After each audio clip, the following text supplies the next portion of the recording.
Hey guys, it's Daniel. Jim Morrison and Janis Joplin are not only two of the most iconic performers in rock and roll history, but are both members of the infamous 27 Club. Jim and Janis knew each other. However, their relationship was anything but amicable. As a matter of fact, Janis Joplin hit Jim Morrison over the head with a bottle of whiskey not just once, but twice.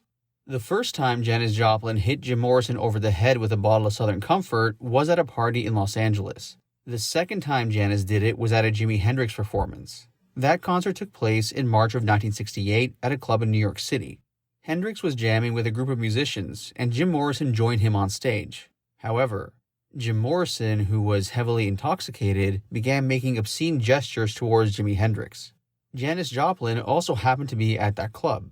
Janis already clearly did not like Jim Morrison, and when she saw him behaving obscenely on stage and taking the spotlight, Janis herself got up on stage and hit Jim Morrison over the head with a bottle of Southern Comfort for the second time. Elektra Records publicist Danny Fields was at the club that night. He recalls the following, quote, Janis stepped in and hit Jim over the head with the bottle. Then she poured her drink over him. The three of them, Hendrix, Joplin, and Morrison, started grabbing and rolling all over the floor in a wreathing heap of hysteria. I swear there was like fur flying, like a cloud of dust around them as if they were in a dry riverbed. They were in a tangle of broken glass, dust, and guitars. A lot of dust and feathers and leathers and satins were flying around. Naturally, it ended up in all three of them being carried out. Morrison was the most seriously hurt. They all had minders and roadies, and there were guys from the club whose job was to help keep order. End quote. In this video, I'm going to read to you two more quotes. The first is from Jim Morrison, Life, Death, Legend by Stephen Davis, where he discusses the details of what happened at the party in Los Angeles. And the second is from John Densmore, the drummer from The Doors, where he also touches on what happened at the party in LA, but more importantly, he discusses the parallels between Jim and Janis and how The Doors first met Janis Joplin. The following is the quote from Stephen Davis. Quote, around mid-1967, Jim Morrison reconciled with girlfriend Pamela Courson after one of many tumultuous periods in their relationship. They were careful to be seen around town together and acted very lovey-dovey. Meanwhile, Jim was brooding and seemed very down. Jim didn't take Pamela to screenwriter Gavin Lambert's big party for Andy Warhol in Santa Monica Canyon. It was a young Hollywood crowd with oddball musician Tiny Tim performing. Janis Joplin, the hot, gravel-voiced singer of Big Brother and the Holding Company, was there at the party, dressed in handmade crushed velvet clothes and peacock feathers, holding her trademark bottle of Southern Comfort. Jim sat down next to Janis and threw his arm around her. He was drinking scotch. Jim asked Janis about herself, and she blurted a few phrases about her troubled high school years in Texas, where she had been mocked and shunned because her family wasn't well off. After an hour, and after many more drinks and some pills, just as Janis was laughing a little too raucously at something Jim had said, he grabbed her by her hair and tried to force an interaction. It was an awful moment. People near them backed off.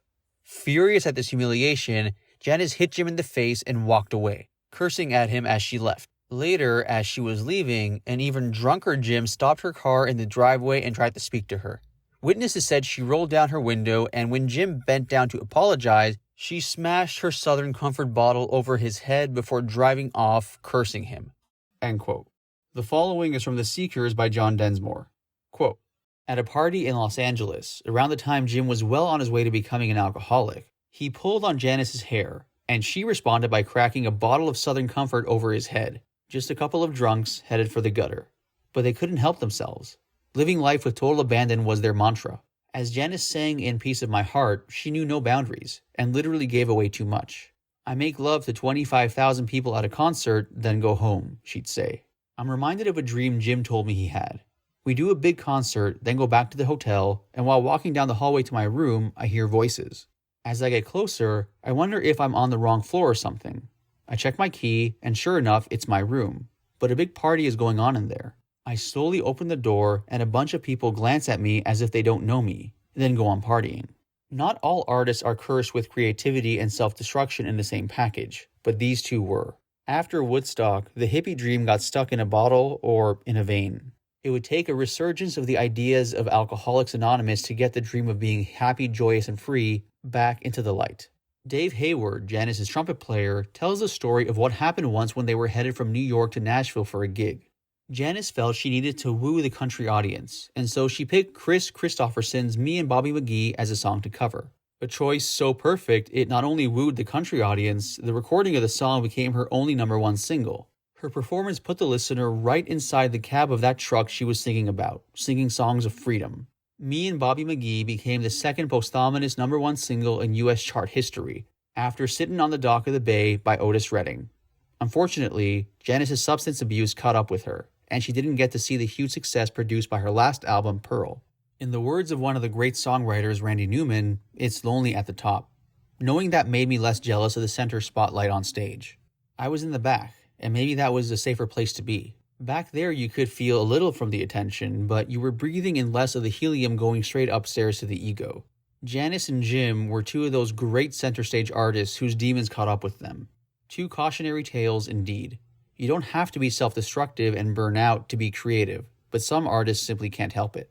Jimi Hendrix had a bright creative future ahead of him, and just made a mistake mixing substances. But Joplin and Morrison were channeling Apollo and Dionysus at the same time. It doesn't have to be that way.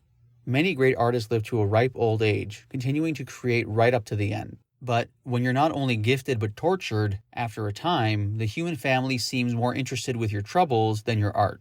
It's kind of sad. It's as if we are jealous of someone with creative gifts, and when they fall, we revel in them having to pay for being so special. Randy Newman is right. The air is thin up there. I've had relationship struggles, including several divorces, but I've never regretted any of those unions. They ran their course and ultimately led to another very deep union with someone else. Janis never found the right companion to go with her and help her as she made her unique human journey, but she certainly gave us the companionship of her incredible creations. The recordings of her astonishing pipes fill us up with the warmth of being human.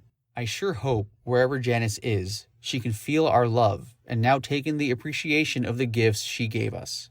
I realized I once again was in the presence of someone gifted when I met Janis Joplin, who ultimately turned into a musical icon for the world, and we are all better for it. She hitchhiked across the country from Texas to San Francisco because Chet Helms, who knew her in Texas, needed a lead singer for the band he managed. They both found a home in the Bay Area. The psychedelic ballrooms in San Francisco were an extreme departure from the concept of the ballroom dancing. The visionary promoter Bill Graham would forever change the way rock and roll was presented. He had the courage to book 3 acts a night from extremely different genres: rock, jazz, and blues.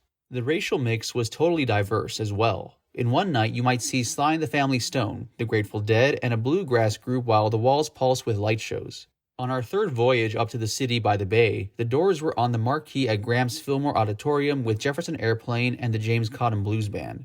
After we finished our set at the Fillmore, Airplane's bass player, Jack Cassidy, came over to Robby and me. "Hey guys, you should go over to the Avalon and see Big Brother and the Holding Company," he said. Big Brother? What kind of name is that for a band? I thought to myself. Are they Nazi sympathizers? Plus, it would be really tight getting back in time for our second set. "You've got at least an hour and a half with us and James Cotton playing sets," Cassidy said.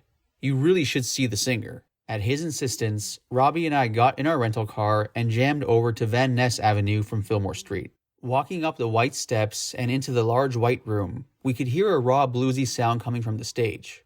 The female vocalist was singing with such conviction and desperation that I was transfixed. We worked our way up to the side of the stage where we watched her move between the chorus, down on me, and the verses as if possessed. The soul of some ancient blues singer seemed to have shot up in an electric current from the floor and ignited her body. She was wrestling with the mic stand, choking it and pulling it back and forth like it was someone she had in a stranglehold. Her passion was intense. It made me think that I should inject more of what she had into my drumming. That woman had soul.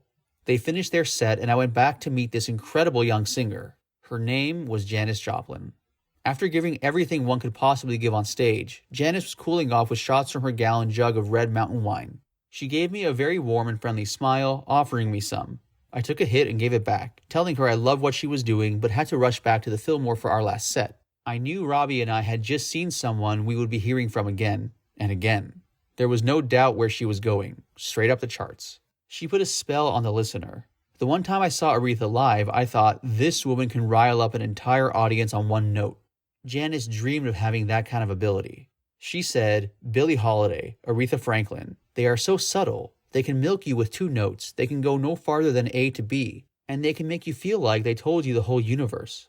I don't know that yet. All I got now is strength. But maybe if I keep singing, maybe I'll get it. Back then, I put Janis in the same category, even if she thought she hadn't made it yet. The next time I caught up with Janis was many, many years later at Woodstock. She was a huge superstar now, having practically stolen the whole show at the Monterey Pop Festival with her performance of Ball and Chain. The audience was just staring at the young white singer, mouths gaping open, like Mama Cass, who was in the front row. Miss Joplin had an entourage now, and wasn't as warm and friendly as she'd been back at the Avalon. The change in her may have also come from the monkey she had on her back now. Drugs.